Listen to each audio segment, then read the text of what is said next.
Welcome to the PDB Situation Report. I'm Mike Baker, your eyes and ears on the world stage. All right, let's get briefed. We'll start things off with President Trump laying down the gauntlet. I mean, not literally, that would be kind of odd, but demanding that Hamas release all remaining hostages or face the full force of Israeli military power. This ultimatum comes as ceasefire talks remain stalled. So, what happens next? Jonathan Schanzer from the Foundation for Defense of Democracies joins us with his insight. Plus, Beijing is hitting back, warning that it's ready for, quote, any type of war with the U.S. after President Trump reinstated tariffs on Chinese goods.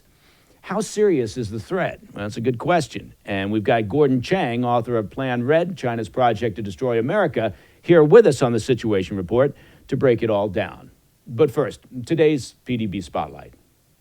President Trump isn't messing around. There's no surprise there. He's telling Hamas that they have two choices: release all the remaining hostages now, or get ready for Israel to bring the hammer down.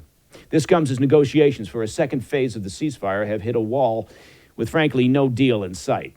Trump made his stance clear, posting to Truth Social, quote, release all the hostages now, not later, and immediately return all of the dead bodies, or it is over for you, end quote. He also blasted Hamas for keeping the remains of those they've killed, calling it sick and twisted. The ultimatum came just hours after it was revealed that his administration has been talking directly with Hamas. That's an unprecedented move. And reports say Israel wasn't even looped in on those talks. So, where does this all go from here? Jonathan Schanzer from the Foundation for Defense of Democracies, he's here with us now to break it all down. Jonathan, thank you very much for joining us today. Hey, my pleasure. Well, there's a lot to talk about here. Let's start with what appears to be an ultimatum from President Trump to Hamas. What do you make of that?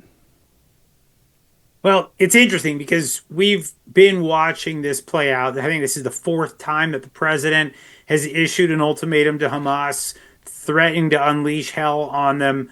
Look, what he's already done is this. He's given the Israelis everything they need in order to completely destroy Hamas. He's given them those 2,000-pound bombs, those MK-84s. He's replenished a lot of the other arsenal that they had depleted over a course of time where the Biden administration was refusing to replenish. So the Israelis are made whole militarily. They now have the political backing of the president. The president says he wants to see all the hostages released and he wants Hamas out of the Gaza Strip. So right now there's very little else that the president could do to tip the scales in Israel's favor.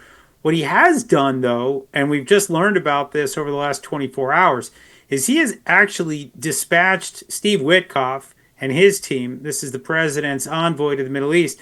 He's negotiating directly with Hamas. I don't know what they're talking about behind closed doors, but I think it's fascinating that he's talking to them with one of his staff, and then he's tweeting at them saying, I'm going to destroy you if you don't do what I ask you to do. So this is hardball that we're watching him play. I'll be fascinated to see what happens. I think Hamas is ready to fight this thing to the finish, but I think that would be disastrous for Gaza. I would welcome a Reagan-esque plan like we saw in Lebanon, where Hamas is put on a boat or a plane. The top leaders are sent out of the Gaza Strip, never to be returned. That would be the ideal outcome. That way Israel doesn't have to keep fighting, and we can start to think about maybe what happens in Gaza when the fighting finally stops.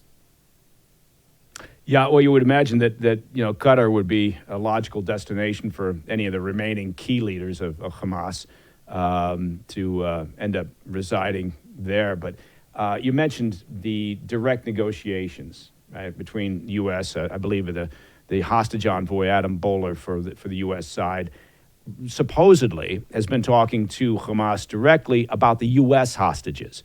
But it sounds as if, at least what's coming out of the White House, sounds as if they've broadened that discussion, a direct conversation with Hamas, to include perhaps the other hostages, as well as perhaps a peace settlement of some sort. What do you make of that? Because the U.S. policy has always been not to negotiate with terrorist organizations. Yeah, I mean, let's be real here. We've been negotiating with terrorists for a long time. We negotiated our own defeat in Afghanistan under Joe Biden. And, we continue to negotiate with Iran, the world's largest state sponsor of terror. I think the United States has given up on this. This was a principle first introduced into American foreign policy under Richard Nixon. It, I think, held for a time, has not held for quite a long time since. We have indirect negotiations with Hezbollah that are ongoing. We don't hold ourselves to this. I think it's interesting that the conversations are happening. But the only thing that I would say that it's positive about this is that it does look like, again, that the president's playing hardball, with his envoys. And I think that's really, if you're going to negotiate with the terrorist group, you should be baring your teeth and threatening to destroy them. That's the kind of negotiation I can endorse. But is there a danger that, you pointed out this was not the first ultimatum from the White House. Is there a danger that it's just perceived as hollow by Hamas and certainly by the Iranian regime that backs them? Yeah, there certainly is a danger. And I think, we may have actually reached that point where Hamas is saying, you already gave the Israelis what you said you were going to give them. I've already seen your threats. Not sure what else you can do to us because we're effectively destroyed anyway. So you know what? We're going to go back to the fighting just to stick a finger in your eye. And that's actually quite possible. But I got to say, like I said, the Israelis have everything they need in order to win this battle. I will warn, though, that whatever fighting does take place in Gaza, it will not be easy to watch. Because when you think about it, Hamas is already, they started at, let's say, 35,000 fighters, between 5 and 10,000. Most of these guys are new recruits. They're young men in tracksuits who probably don't even know how to fire their AK-47s properly. They are not hardened fighters. They're going to get shellacked on the battlefield. I think that is fairly safe to say. The Hamas doesn't have any above ground infrastructure. Most of that underground infrastructure is not usable. Sure, they probably have some missiles left, some rockets. None of those are going to be particularly effective against Iron Dome. I just don't see how they think they're going to win this thing. You get a sense that they're willing to fight and die for the cause and maybe try to inspire future generations of hatred against Israel, the United States, the West. That may be their strategy, but this could be rather grim to watch. Well, also perhaps they imagine that, look, you say the fighters are going to take a shellacking. Obviously, the civilian population there in Gaza, is also in the firing line, given how Hamas is embedded amongst them. But, perhaps they look at it and go, okay, I don't think Israel can withstand the pressure from the international community if they take this even further than has been taken. Look, 90% of the Palestinian population, what's that, total of 2.3 million or so individuals, 90% have been displaced reportedly. So, perhaps Hamas is looking at this and thinking, we have the international community on our side, right? So maybe they feel as if that's their leverage. I don't know. I'm throwing that in a strange form of a question to you. Yeah, look, that may be that was part of their play before, right? The Hamas strategy was, I think, twofold. One was to try to draw in the rest of the Iranian axis, so get Iran and the militias in Syria, the militias in Iraq, Hezbollah, the Houthis, get everybody fighting, and in their mind, destroy Israel. That obviously didn't happen. We saw a lack of unity, a lack of discipline, a lack of planning. So that failed. So you got a chance that maybe they could try it again with whatever fronts are left, although most of those are weakened proxies of Iran and are probably have less of a stomach right now than they did the last time around. Then you get to the question, as you raise, of trying to wield public opinion, international opinion against Israel. Look, I'm not sure right now that it would work as well. Sure, you're going to have bleeding heart liberals from Europe, joining the bandwagon of slamming Israel and working with the UN. But the big difference maker right now is the Biden administration, was at least buying some of it, or they weren't rejecting all of it. Trump is not going to have any of it right now. I think he's made it clear that he doesn't place any stock in the UN. He doesn't have a particularly good relationship with the Europeans right now. That's, of course, largely due to what's been going on in Ukraine and Russia. But the idea that Trump would care about what any of these actors might say, or that Israel, I mean, and Israel's long stopped caring about this. You just get a sense that this war continues, in accordance with Israel's plans, and I think that's what I would expect right now. There are, of course, unintended consequences with any war, and I would say Israel still needs to watch for a combined attack by some of these proxies that we've talked about, maybe even Iran itself. That's a danger. Maybe there's some other surprises that come out here, but again, I would say that if you look at things on balance, Israel came out stronger at the end of this first phase of the fighting, right, ending sometime in January. And they have only, I think, gotten stronger since Trump came in. And I think the Iranian axis looks weaker. I can't imagine Hamas is looking on and saying, yeah, we got this. Yeah. From your perspective, to what degree is Hamas acting with autonomy, right? And to what degree do you think that they're taking their direction, strategic planning from the Iranian regime?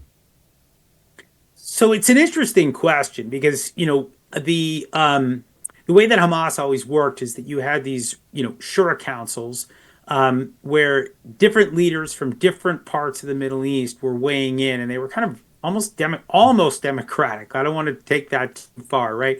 But they have they have leaders in Gaza, they have leaders in the West Bank, in Lebanon, in Iran, in Turkey, in Malaysia, in all these different places, and they would all weigh in on on particular issues, major decisions undertaken by the terrorist organization. On October 7th, it really does appear that it was Yahya Sinwar, the head of Hamas, the guy that hatched this plan in the first place and launched it. He was the guy who was driving all of this. And then once the war began, he was the guy that was making all the decisions because at the end of the day, if he didn't want to stop fighting, he wasn't going to stop fighting. If he wanted to keep going, he was going to keep going. Today, the guy that's making those decisions is his brother, Mohammed Sinwar. And he still has, I think, a great deal of control of whatever is left of the Hamas fighting force. I don't expect him to last very long, but I do think that the center of gravity remains in Gaza primarily. I do think that Iran has a lot to say about this, but how much communication they're able to have with the fighting force, that's an open question. These are the sorts of things that I question right now, and I don't really know how to answer. The other part of this equation is the Qataris. And I do think that the Qataris are running interference for Hamas.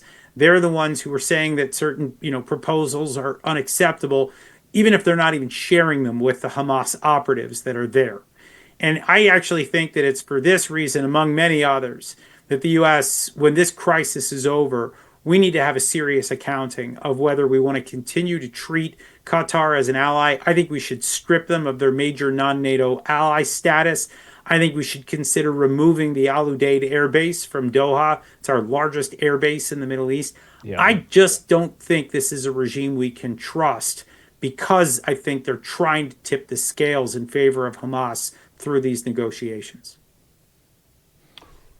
Yeah, I take your point. It's a fascinating direction that we could go. I would also perhaps counter that with we deal with a number of countries that play both sides of the equation, and that's just unfortunately the way the world works, I guess. But I take your point. I don't know that we'd ever get to the point of moving that military facility out of Qatar, but it's a fascinating thought that you bring up. Listen, there's a lot more here to cover, but you may know that we have some terrific sponsors. We're going to take a break right now, Jonathan, to hear from them. Don't go anywhere. We'll have more with Jonathan Schanzer from the Foundation for the Defense of Democracies coming up on the Situation Report. Hey, Mike Baker here. Let me talk to you a little bit about something that's very important, and that would be sleep. Look, I spent night after night in the past, tossing and turning, worrying about work, waking up exhausted, and feeling like I was falling behind on everything that mattered, right? You've probably been there. Well, that's why I'm so excited to share something that really has made a difference in my life, and that's Beam's Dream Powder. Now, Beam, that's spelled B-E-A-M, is proudly founded in America, and it's run by people who share our values: hard work, integrity, and delivering results. Look, it's science-backed. It's healthy nighttime blend packed with ingredients shown to improve sleep so you can wake up refreshed and ready to take on the day. Dream is made with a powerful blend of all-natural ingredients, and those include reishi, magnesium, L-theanine, apigenin, and melatonin. Look at me with all my knowledge of scientific things. My focus and energy came back, though, and I finally felt like I could tackle life head-on instead of just trying to get through it. You know what it's like when you wake up, you haven't slept well, you're all foggy? Well, anyway, I'm not the only one. Beam has already improved over 17.5 million nights of sleep, helping people across the country wake up and feel their best. And here's the deal. Beam is giving my listeners the ultimate Patriot discount of 40% off. I said 40%. Try their best-selling Dream Powder and get up to 40% off for a limited time. Go to shopbeam.com/Mike, that's M-I-K-E, just like you would guess, and use code Mike at checkout. That's shopbeam, BEAM.com/Mike, and use the code Mike for up to 40% off. Support an American company. Invest in yourself and start getting your best sleep tonight.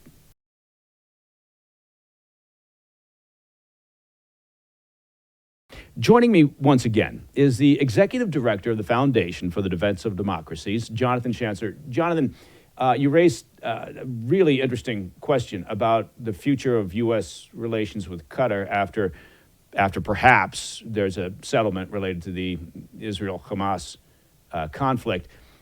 But I want to switch gears right now, and even though Qatar is actually still involved in this next question, obviously President Trump had proposed a plan, a reconstruction plan for Gaza. And a key component of that was relocate the population of Gaza and then spend 10 to 15 years or so rebuilding the enclave into essentially a Middle East Riviera. Now, the Arab states, right off the bat, said not going to happen. And then they met, had a summit, proposed a plan, and President Trump turned around and said that plan, meaning from the Arab states, not going to happen. So where do we stand with this? How do you interpret what the Arab states came up with as their proposal, and where do you think this is going?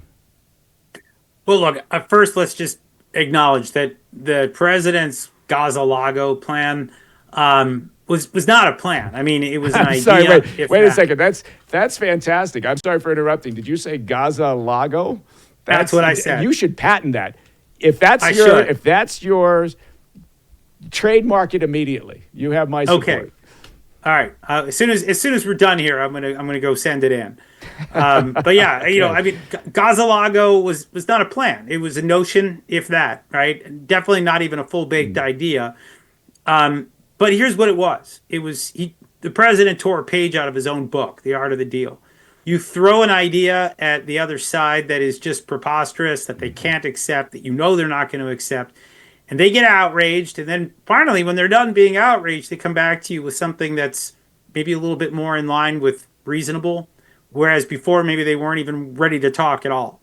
And so what's just happened is we've started actually the real conversation. The real conversation is that the Arabs came back and made a suggestion of a 5-year process in Gaza, $53 billion fronted by the Arabs.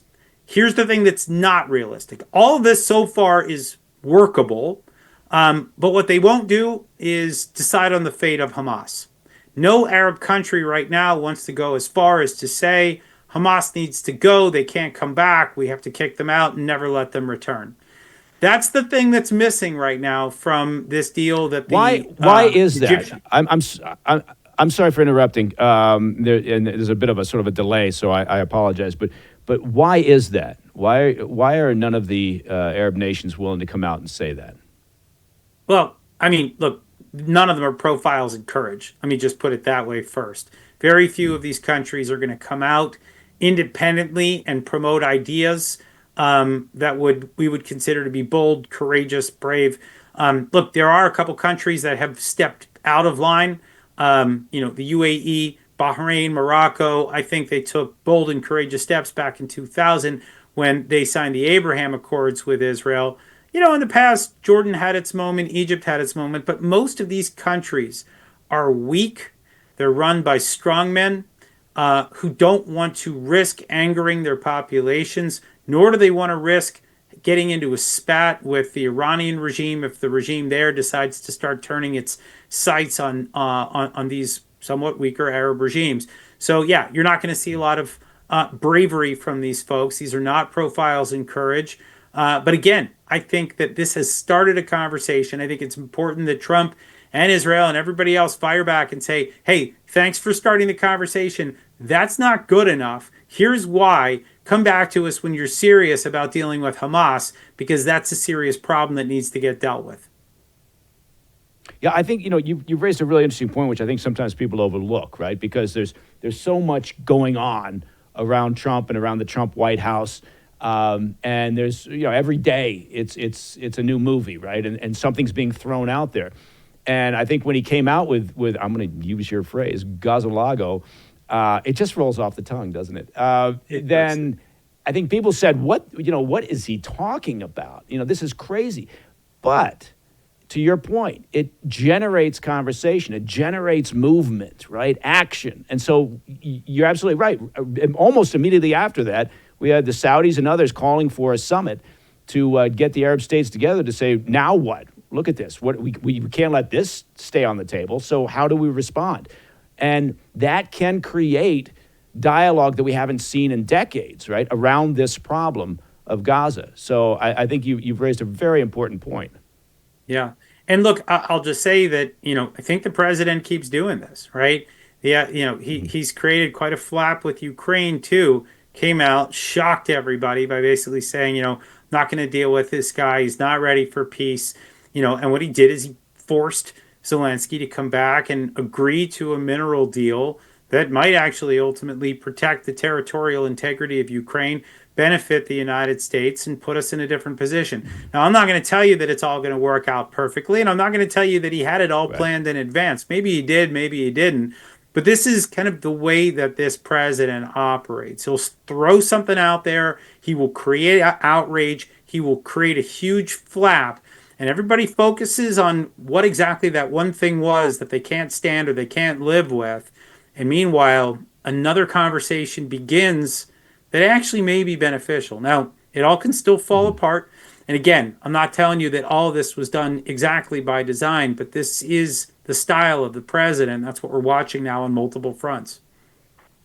Yeah, well, it's causing a lot of heads to explode in Washington, D.C. There's no doubt about that, right? Because there's a fair element that would just like to keep things sort of in this status quo, the way that Washington moves, sort of that inertia. And certainly from a geopolitical perspective, right, there's just this reluctance for change. So when it's happening at this current speed, I think it creates a lot of angst, but there's unexpected, sometimes beneficial consequences. And you're right, sometimes, it may head south, but you don't know. And so I think there's a lot of folks out there that actually, while they may be somewhat confused over strategy at times, they can appreciate whatever you want to call it, sort of the disruptive nature of it that could generate something different and better. And certainly with Gaza, look, we've been kicking this can down the road for generations. Now, talk to me about this idea. I know that it's just an idea that was thrown at the wall, but the idea of relocating 2.3 million Palestinians, it does raise an interesting question, which is the reluctance of let's say Egypt to take in refugees. I mean, talk to me about that relationship. Sure. Well, look, there's two countries that have been pressured to consider taking in refugees. One of them is Jordan. And I got to tell you, I'm not surprised that Jordan said no, and I am not sure that I would want Jordan to say yes. This is a pivotal country in the region. I don't love everything that they do, and I think a reckoning is needed between Israel and Jordan and the United States, because I don't think Jordan's been a particularly grateful recipient of American aid, and I don't think they've held up their end of the bargain as it relates to Israeli-Jordanian peace. But they're 85% Palestinian, and they also have another 1 to 2 million Syrian refugees. This is not a country that can afford to have more destabilization and to have a greater influx of refugees. That's Jordan. Now, Egypt is another story. It's one of the most populous countries on earth. But at the same time, here's the thing: the Sinai Peninsula, which is the area that abuts the Gaza Strip, not very densely populated. Certainly could be a place that could house Palestinians, especially if other countries like the UAE or Saudi Arabia or even the US helped to foot the bill, kept them there, didn't let them integrate into mainland Egypt, and treated them like welcome guests and allowed them to stay there until such a time that the Gaza Strip was ready to be repopulated. I could imagine that being okay. What we're hearing, though, from the Egyptians is absolutely no way this happens, no circumstance whatsoever. And a lot of that is just, this is sclerotic Arab world thinking dating back to the 1950s, where every Arab state basically said, we are not taking in Palestinians. We want them to stay where they are, even if it means that they stay there in misery, to make them living symbols of the Arab world's opposition to Israel. This is some seriously demented thinking that has brought us inexorably to where we are today. In other words, it kept the entire region on a war footing because they insisted on keeping this misery at a high level. This has to end, and I actually think that Egypt should play a role here. I think you mentioned before the Qataris should take in some of these refugees. I think the Turks, who are also sponsors of Hamas, they should take in refugees. The Iranians should. The Malaysians should. Every one of these patrons of Hamas should be forced to take in, I don't know, 500,000, 250,000, whatever it is, to pay penance for the war that they helped to create. But from a practical standpoint, do you see that happening, or do you see a plan developing more along the lines of what the Arab nations are talking about, which is keep the Palestinians in place? Obviously, they're still focused on this two-state solution. Do you think that's where this is headed? I think that's where the Arabs want it to head. I think the Israelis have another idea. I think Trump doesn't really care which one prevails as long as a deal gets done. And so let's see what kinds of creativity gets, kind of injected into the equation here. And I do think creativity is going to be what's important. The Arabs are not terribly creative here. I think Trump is more than happy to be creative. The Israelis just don't want to be saddled with this burden alone. They don't want to pay for this. And they certainly don't want to allow for Hamas to stay. I think they'd be fine with letting all these other people stay as long as they're not culpable, that they're not responsible for what happens to them, and as long as things get rebuilt in such a way that keeps Israel safe for whatever happens next. And I think you got to understand, that's Israel's big motivator here. It's never been about collective punishment. It's never been about anything other than getting Hamas out of there so that Israel knows that it can live peacefully without worrying about thousands of rockets or thousands of murderers coming across the border and slaughtering citizens who were going to a rock concert. Yeah, and then, but I mean, obviously, that raises then the big question, which is kind of looming over all of this: is what do we do as far as governance of the area afterwards? But let me wrap up with this. This is going to be an impossible question to answer, so that's why I'm asking you. During the course of this month, yes or no, Israel gives up on the peace process and goes back on a war footing with Hamas? It's actually pretty simple. The Israelis have offered 6 weeks of additional calm. They basically said, look, we just started Ramadan. You want quiet, you want food, you want medicine, you want, all the things that you want to keep your population happy. We want that too. Just keep quiet. And then after that, give us 2 more weeks of quiet until the end of Passover. That's what they told Hamas. Now, the big question now in my mind is, does Hamas agree, right? Because Israel's ready. If it needs to, it'll go back into Gaza and it can start fighting this war again. And they're ready to do it now because they're not ready to go to phase 2 of the hostage deal, at least as it was written, right, because that would mean leaving Hamas in place. That is something that, this government in Israel will not abide by that. There is no chance that Bibi Netanyahu will agree to that. So they offered something else. That plan, that extra 6 weeks, Trump, Witkoff, and others, they're behind it now. that means that everything's aligned. The only thing that's out of alignment right now is Hamas itself. And that, I think, has a lot to do with the pressure that we just saw the president put on the group. He's threatening hell if they don't work with the system that he's created. And I think actually, that leverage may yet work. It won't solve for the war long term, at least not yet, but it might buy us another 6 weeks of quiet, calm, and maybe during that time we can see some additional plans come into place, more negotiations that might take things in a better direction.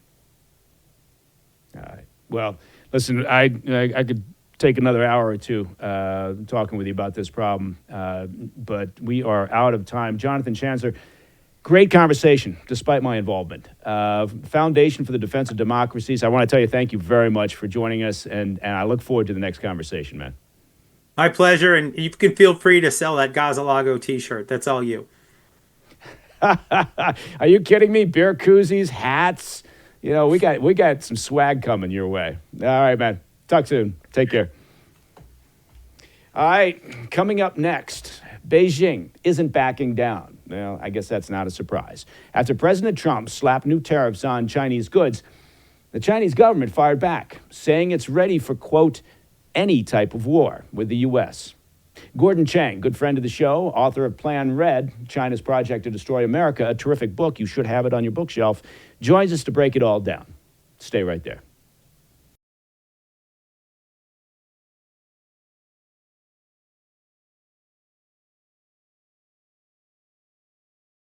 Welcome back to the PDB Situation Report. President Trump is cranking up the pressure on China, or he's ratcheting it up. He's increasing. Let's go with all those. Hitting Beijing with another round of tariffs. As of Tuesday, an additional 10% tariff on Chinese imports took effect, bringing the total tariffs imposed in just a month to 20%. And now, well, China's firing back. In a post on X, the Chinese embassy in the U.S. made it clear that they're not backing down, saying, quote, if war is what the U.S. wants, be it a tariff war, a trade war, or any other type of war, we're ready to fight till the end, end quote. That's what we could call ominous. China also dismissed the White House's claim that these tariffs are tied to fentanyl production, calling it a flimsy excuse. So, is this just tough talk, or are we on the verge of a real economic battle, or something else? Well, Gordon Chang, author of Plan Red, China's Project to Destroy America, and that's a book you should have on your bookshelf, joins us now to help explain. Gordon, thanks very much for joining us again on the Situation Report. Well, thank you, Mike.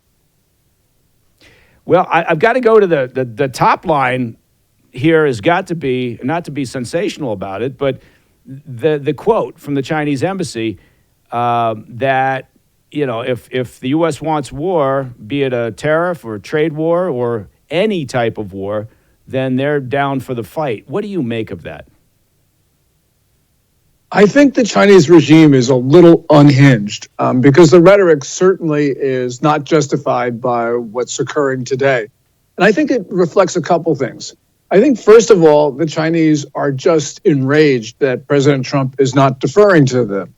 For millennia, Chinese diplomacy has been intimidation of others. And Xi Jinping has been particularly good at it. And probably Trump right now has just said he's had enough. But the other thing is that these tariffs do pose a danger to the Chinese economy. Xi Jinping has turned his back on consumption as the basis of the Chinese economy. That means his only way out is to export.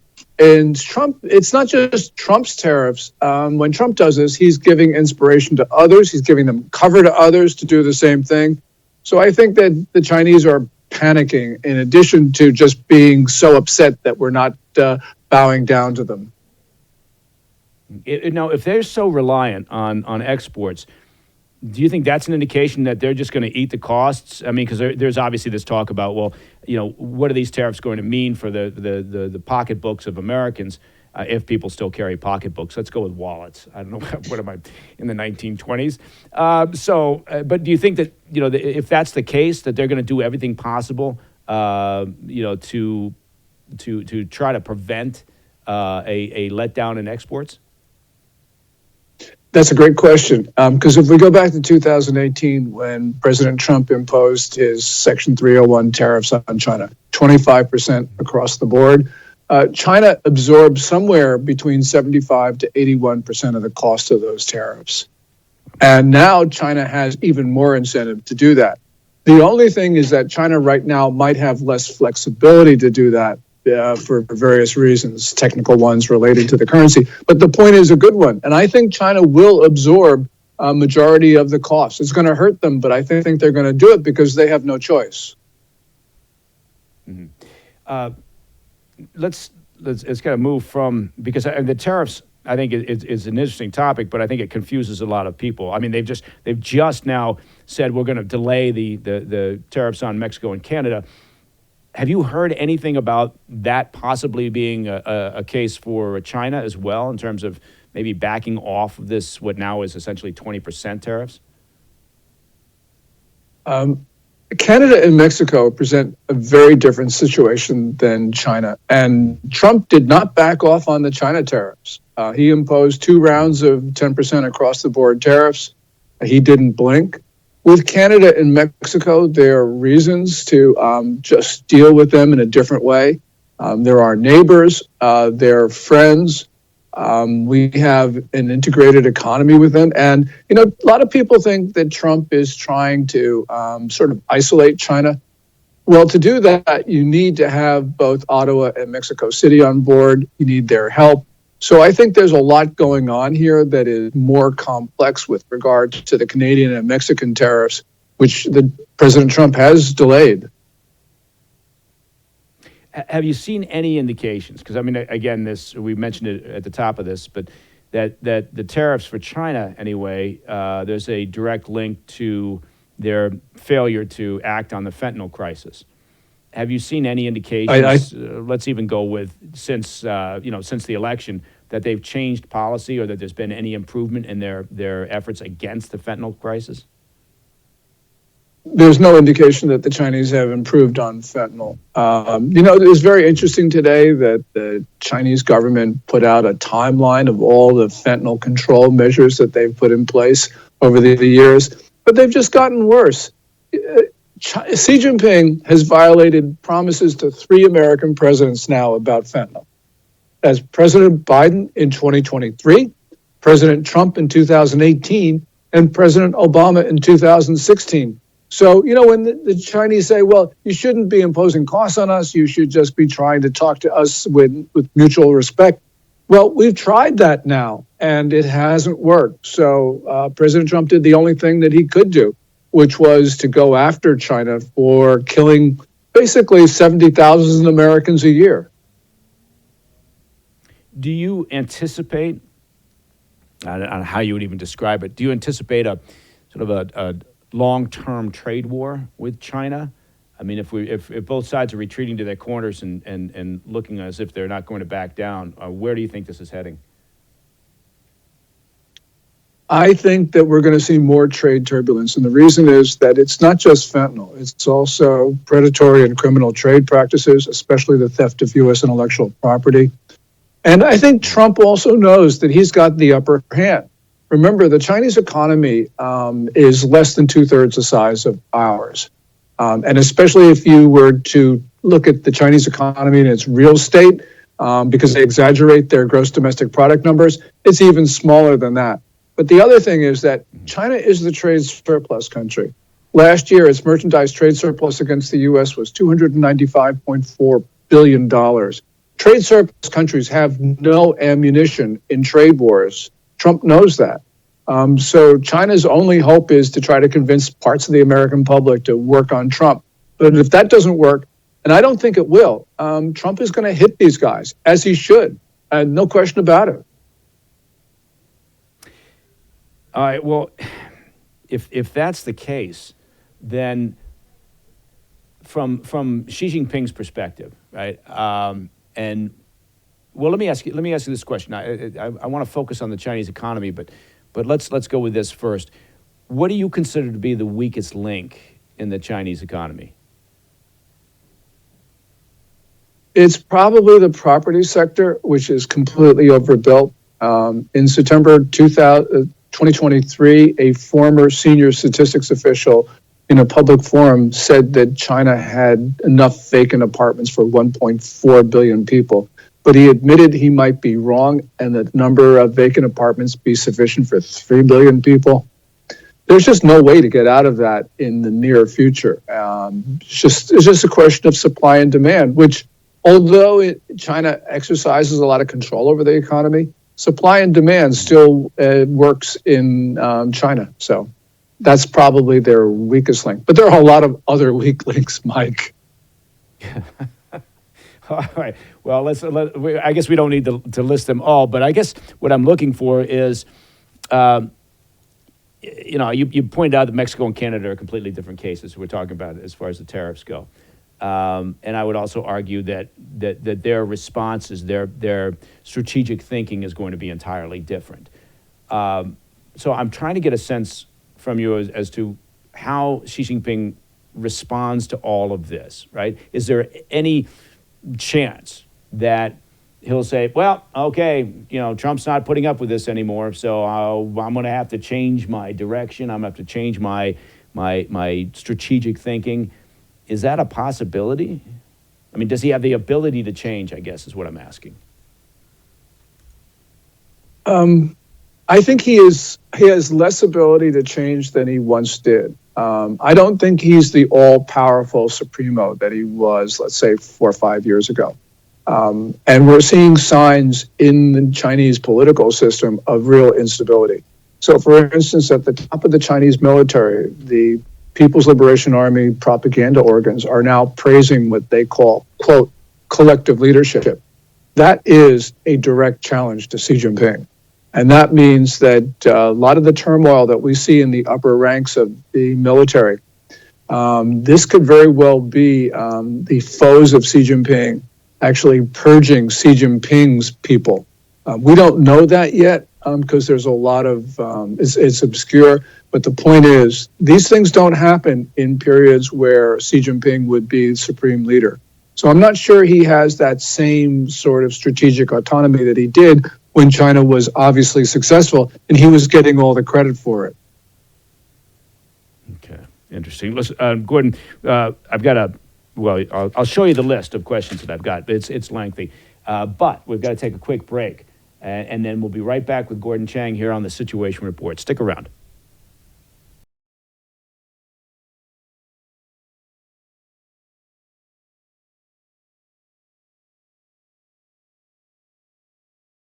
Welcome back to the Situation Report. Joining me once again is Gordon Chang, author of Plan Red, China's Project to Destroy America. If you don't have that one on your bookshelf, then go out to your bookstore, if there's still a bookstore near you, and pick it up. Gordon, thanks very much for sticking around. I want to change gears a little bit here. We're still talking about China, but we had some news develop over this past week about the Panama Canal. Talk to me about the developments there. Well, there are two developments since Marco Rubio went there on his first trip as Secretary of State. First of all, the Panamanian president, Molino, said that he would not renew his Belt and Road memorandum with China, and that he might even cancel the existing one.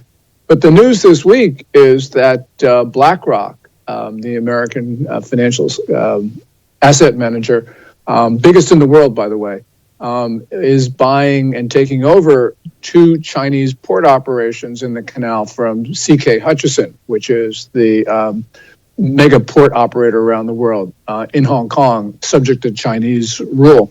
Those are the ports at Balboa on the Pacific side of the canal and at Cristobal on the Atlantic side. And these are the 2 port operations that have attracted a lot of attention because they could be easily turned into Chinese military bases when Beijing gives the order.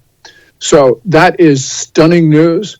It means that China is being muscled out of the canal zone, which is great because China still can block the canal, but it's losing its bases to do that. There are other Chinese operations in the canal zone. We need to get rid of those as well. But this is a very good sign. And it means that in other countries that are getting sick and tired of China, they'll be inspired to do the same thing. So with a little pressure from President Trump, we can do it. Yeah, it's interesting. I think, correct me if I'm wrong, I think this is the first country, at least in Latin America, to put the brakes on that Belt and Road Initiative and even voice the idea perhaps that they're just going to renege and back out. Yeah, I think it is actually in Latin America for sure. We've had some problems with some of the other Chinese ports, but generally Beijing has been able to negotiate its way around them, most clearly in Sri Lanka. But this is really terrific news because this could be the beginning of not just a trend in Latin America, but around the world as well. I think it's fascinating because President Trump, obviously made headlines by talking about the Panama Canal, right, and talking about how it's important to national security, how that we gave it to Panama, we didn't give it to China, and that he was taking it back, right, and that of course. Created a buzz and a lot of people reacted in sort of the way they always do. They're just saying, he's crazy. What is he talking about? That's ridiculous. And then, right, it's like he throws something at the wall and the next thing you know, it generates, movement over here that people weren't expecting. And like you said, we've got this consortium, led by BlackRock to buy this back. CK Hutchison is a very interesting company, and you made a brief comment about it, based out of Hong Kong, but subject to the CCP's control. To what degree? I mean, talk to me about that if you could. Yeah. In the People's Republic, no entity, no person can ignore or disobey an order from the Communist Party. And that's also true of Hong Kong. Hong Kong was supposed to be autonomous, supposed to have one country, two systems for 50 years. But that ended in 2020 with China adopting the national security law for Hong Kong, which meant essentially full Chinese control of Hong Kong. And so, we had to assume from a national security point of view that CK Hutchison would close the port, the canal zone, if given an order to do that. And clearly the Chinese military and Chinese operatives, Ministry of State Security, were based in the canal zone, probably at those two port operations. So it's really important to get them back. And it's important to continue to eject China from the canal zone because there's still a dozen ways that China can block that canal. Right. And also just in terms of their surveillance capabilities, right? I mean, it's very good intel to understand ship movements. It's very good intel to understand cargo allocations and movements. So, I'm 100% on board with you. I think it's a brilliant move. And again, it's one of those fascinating moments where certainly, the political opposition, the Democrats in the U.S., looked at that and thought, that's insane. Why would he say we're taking it back? And then you have this move. And that it just seems to happen on a somewhat regular basis now. And so maybe at some point people will understand that President Trump does have a sort of a method to what they perceive as madness. Now, we were talking about ships. Let's talk about shipbuilding, right? Because there's also been some news about that. I understand that the U.S. is going to make shipbuilding great again. Yes, and President Trump has opened up an office of shipbuilding in the White House itself, which shows you that it is a priority. American shipbuilding has withered away.